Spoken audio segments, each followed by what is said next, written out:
Boa noite, amigos, sejam bem-vindos ao nosso canal de palestras espíritas do Instituto Espírita Obreiros do Bem pelo YouTube. Meu nome é Miguel e hoje vamos falar um pouquinho mais a respeito dos ensinamentos de Jesus. Antes, porém, vamos a alguns recados, a leitura do projeto de transformação moral e a nossa prece. O recado que temos é que estamos aos sábados das 9 às 18 horas recebendo doações de alimentos para compor as cestas básicas.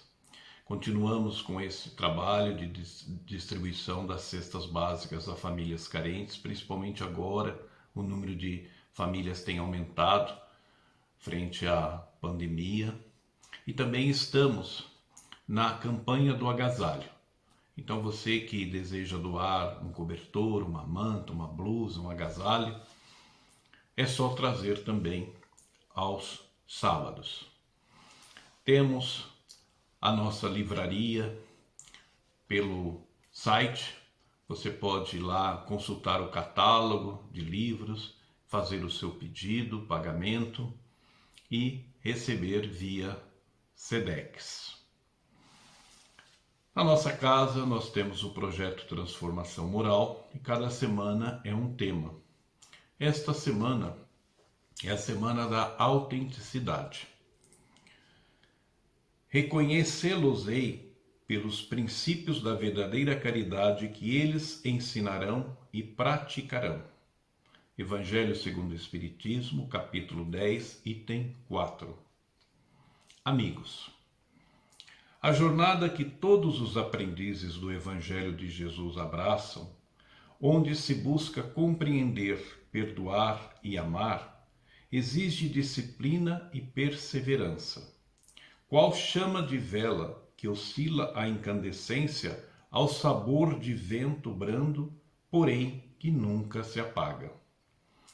A observação do amigo leonês de que reconhece-se o verdadeiro espírita pela sua transformação moral e pelos esforços que emprega para domar suas inclinações más. Revela que a trajetória é feita de desafios, da conquista do autoconhecimento, de lições e de aprendizados, porém sem retrocesso. A recomendação espíritas, em primeiro lugar, amai-vos, em segundo, instruir-vos. Aponta como devemos agir, nos dá o tom de como devem ser as nossas atitudes diante dos irmãos que comungam conosco a trajetória. O amor é a porta de entrada, é o amparo, a compreensão, é o auxílio sem julgamento. A instrução é o pilar do edifício erguido sobre a rocha da fé inabalável. Ambos, bem compreendido, mas, sobretudo, bem sentido e vivido, exemplifica a autenticidade da máxima: fora da caridade não há salvação. Eu convido a todos para a nossa prece inicial. Vamos elevando o pensamento, buscando Jesus, o amigo de todas as horas, o mestre por excelência, e através de Jesus, chegando até Deus, nosso Pai, e nessa comunhão mais íntima pelo pensamento, vamos buscando e sentindo amparado, protegido, sentindo as energias, forças, para que possamos vencer todos os obstáculos, os desafios que se nos apresentam. Que assim seja, graças a Deus, graças a Jesus. Hoje, então, vamos falar sobre o argueiro e a trave no olho. Os itens 9 e 10 do capítulo 10 do Evangelho segundo o Espiritismo. Vamos fazer a leitura do item 9. Jesus então diz que está registrado no Evangelho de Mateus, capítulo 7, versículos 3 a 5. Por que vês tu, pois, o argueiro no olho do teu irmão, e não vês a trave no teu olho? Ou como dizes a teu irmão, deixa-me tirar do teu olho o argueiro, quando tens no teu uma trave? Hipócrita, tira primeiro a trave do teu olho, e então verá como hás de tirar o argueiro do olho do teu irmão. Jesus, ele, através das suas parábolas, dos seus ensinamentos, está sempre nos ensinando. O exemplo que Jesus nos trouxe serviu para aquela época, serve para hoje e com certeza servirá para o futuro. Neste ensinamento, vamos dividi-lo em 3 partes. Pegamos, primeiramente, então, a frase: por que vês tu, pois, o argueiro no olho do teu irmão e não vês a trave no teu olho? Bom, o que é o argueiro, o que é a trave? Argueiro é um cisco. A trave, vamos imaginar algo grande, como uma tora de madeira. Então Jesus fala através de metáforas. Nós vemos muito os defeitos, as imperfeições do nosso próximo, e muitas vezes até é uma imperfeição pequena, é um cisco, um argueiro, enquanto que nós temos um erro muito maior. Então Jesus aqui está nos mostrando que isso não devemos estar fazendo. Devemos sim mergulhar para dentro de nós, examinarmos as nossas imperfeições, buscando o autoconhecimento, como na última palestra do último domingo, a nossa irmã Lúcia Helena nos trouxe a palestra O Conhecimento de Si Mesmo. Então ali está a receita de como nós buscamos esse autoconhecimento. Vale a pena assistirem esta palestra. Então temos aí essa busca constante, esta reforma íntima. E por que isso? Porque dado que nós somos espíritos ainda muito imperfeitos, muitos viciosos, então o nosso ego tem a tendência de querer sobressair. Muitas vezes escondemos os erros nossos e ficamos denegrindo, julgando precipitadamente o nosso irmão. Na psicologia, temos os mecanismos de defesa. Existem vários mecanismos de defesa. A negação, os adictos, os viciados, muitas vezes falam, eu paro a hora que eu quiser. E a gente sabe que não é assim que funciona. Muitas vezes a pessoa se torna escravo daquele vício e há uma dificuldade muito grande de sair daquele mal. Porém, não é impossível. Há que se fazer esforços e com certeza sairá um dia. Temos vários mecanismos, como por exemplo a racionalização. A pessoa fala, eu não queria mesmo. Às vezes ela está esperando uma promoção e essa promoção vai para uma outra pessoa. Então ela vai racionalizar. Ou um outro mecanismo, compensação. O rapaz, ele é baixo, gostaria de ser alto. Então o que ele faz? Ele faz musculação para ter músculos e crescer do lado, já que ele não tem a altura que desejava. Existem vários, mas vamos tratar de um aqui que tem muito a ver com esse ensinamento, que é o julgamento, que é a transferência, a projeção. Nós temos um defeito e projetamos esse defeito no nosso próximo. Ou muitas vezes até já superamos esse defeito, mas ficamos criticando o nosso próximo. É importante sabermos que, se superamos recentemente esse defeito, podemos voltar a tê-lo novamente num destempero emocional.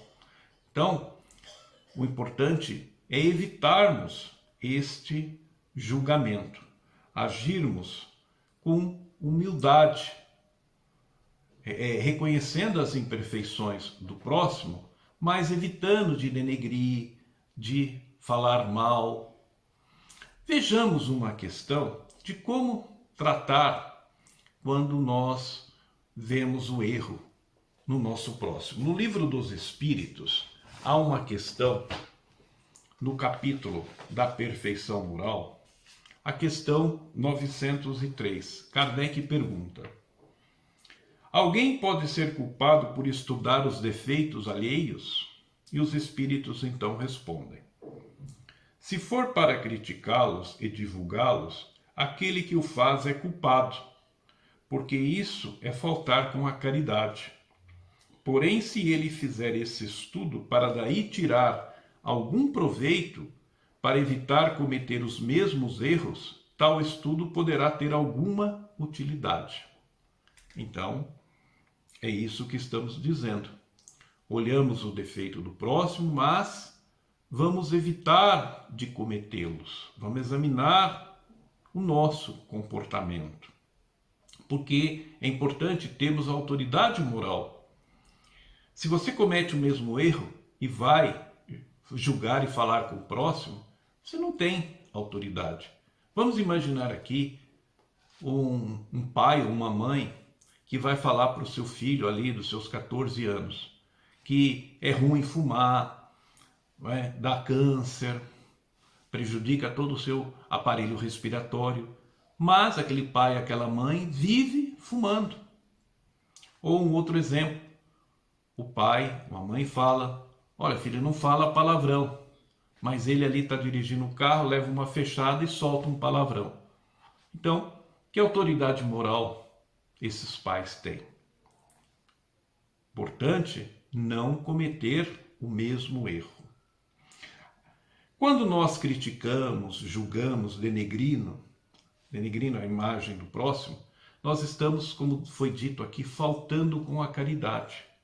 E vamos lembrar o conceito de caridade, que é benevolência para com todos, indulgência para com as imperfeições alheias, porque nós também necessitamos de indulgência, também somos muito imperfeitos e necessitamos da compreensão do próximo. E caridade também é o perdão das ofensas, o perdão incondicional, como Jesus, na conversa com Pedro, disse: não te digo até 7 vezes para perdoar, mas 70 vezes 7 vezes. Ou seja, na linguagem da época, é uma expressão idiomática que significa o perdão incondicional. Na questão 903 ainda, os espíritos continuam: é preciso não esquecer que a indulgência para com o desfeito alheio é uma das virtudes que fazem parte da caridade, aquilo que dissemos. Antes de alguém censurar as imperfeições alheias, precisa analisar se o mesmo não lhe pode ser atribuído.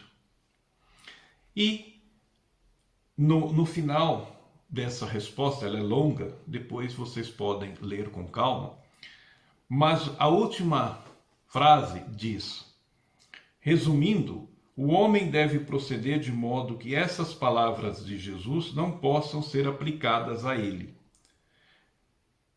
Conseguem ver um cisco que está no olho de teu irmão e não conseguem ver a trave que está em seu próprio olho. Então essa é a síntese do ensinamento. Devemos olhar para nós mesmos. Quando ainda nós estamos vendo, estamos no campo do pensamento, do julgamento. Mas Jesus diz na sequência: ou como dizes a teu irmão, deixa-me tirar do teu olho o argueiro, quando tens no teu uma trave. Então aqui nós já partimos para a ação.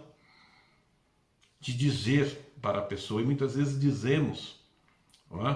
Com violência, somos ásperos, faltamos ali com a caridade, e nós não somos donos da verdade. A verdade é muito ampla. Há uma história que retrata muito bem essa questão do julgamento. A filha trouxe a coleguinha da escola para estudar em casa e depois que terminaram o estudo, a mãe foi para a cozinha com as meninas preparar um alimento ali, um lanche. E a mãe então começou, olhando pela vidraça, criticar a vizinha, que as roupas dela eram mal lavadas, que estavam amareladas, sujas. E a coleguinha da filha, observando melhor, disse: mas senhora, as roupas estão limpas.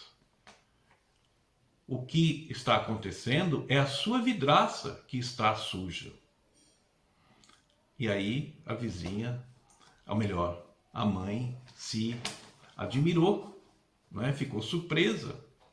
Então é importante a gente fazer uma análise melhor antes de sairmos julgando. O grande problema que às vezes não enxergamos os nossos erros, ou se até enxergamos, mas temos dificuldades em tratar esses erros, a causa está no egoísmo e no orgulho. Porque esses são males que os demais acabam sendo gerados. Então, a raiz está no egoísmo, no orgulho. O orgulho nos deixa cego. Não enxergamos os nossos erros. Mas há uma técnica para isso. Primeiramente, a percepção. Temos que aprofundar as nossas percepções, observarmos, estudarmos. Quando identificamos algo que é ruim em nós, nós aceitamos isso, porque se não aceitarmos, fica difícil a mudança. Depois de aceitarmos, vamos fazer a reflexão. Refletimos profundamente por que estamos fazendo daquela forma, o que devemos fazer para melhorar, e aí tomarmos uma decisão firme, resoluta, de mudança, e partimos finalmente para a ação. Às vezes vamos falhar, mas temos que perseverar. Hoje estamos melhor do que ontem, amanhã estaremos melhor do que hoje, mas desde que façamos esforços. Na última frase, Jesus diz: hipócrita, tira primeiro a trave do teu olho e então verás como has de tirar o argueiro do olho do teu irmão. Nós todos somos convidados à mudança. Temos inúmeros exemplos de pessoas que, depois que conheceram Jesus, mudaram a sua vida. Um grande exemplo é Paulo de Tarso. Antes, Saulo de Tarso, o homem orgulhoso, o homem dono da verdade, achava que toda a verdade estava na lei mosaica, perseguia os cristãos, julgava e matava, mas quando ele tem um encontro com Jesus, ele então modifica a sua forma de pensar. Vai para o deserto, faz essa reflexão, aceita a sua situação e toma a decisão e depois parte para a ação quando retorna, fazendo um grande trabalho que nós vemos na Bíblia. Então, esse hábito de ficar julgando as pessoas é muito ruim, é prejudicial para nós e prejudicial para o próximo. Há um ensinamento que diz, certa feita, uma pessoa procurou o filósofo Sócrates, o grande pensador da Grécia Antiga. E a pessoa falou: Sócrates, eu tenho algo para falar de alguém. Sócrates então disse: você já passou pelas 3 peneiras? A pessoa: 3 peneiras? Sócrates: sim. A primeira peneira é a da verdade. O que você vai falar é verdade ou é um boato?